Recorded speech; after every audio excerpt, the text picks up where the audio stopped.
Alors ici, on a une collection de crânes. Oui, c'est assez surprenant, mais c'est un des grands débats de la première moitié du 19e siècle, qui est celui de la phrénologie. Alors voilà bien une discipline qu'on a oubliée, et pourtant, quelle importance elle avait.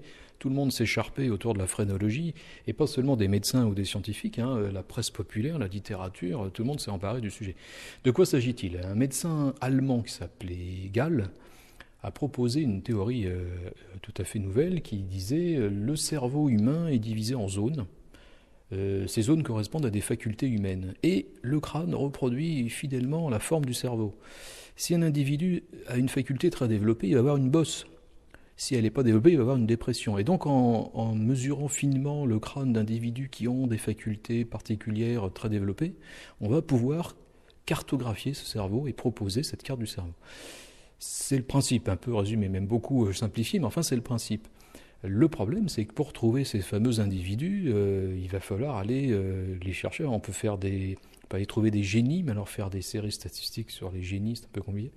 Donc ils vont très rapidement, les phrénologues, s'intéresser aux prisonniers, aux criminels, aux bagnards. À Rochefort, comme dans tous les arsenaux, il y a un bagne, donc c'est vraiment les travaux forcés, hein.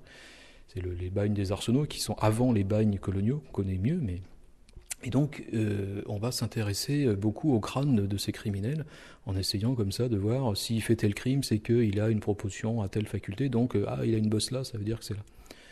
Et cette phrénologie, qui est une discipline très générale sur la connaissance de l'homme, devient assez rapidement une question de criminologie.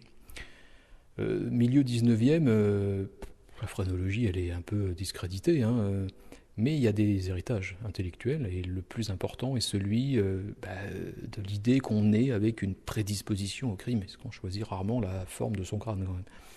Idée contre laquelle ils se battaient beaucoup, hein, les phrénologues, mais malgré tout, cette idée à la peau dure, elle n'a pas disparu, y compris du débat politique en France, hein. Elle vient de là. Elle vient de là, alimentée après par d'autres théories, bien sûr, mais l'origine est là.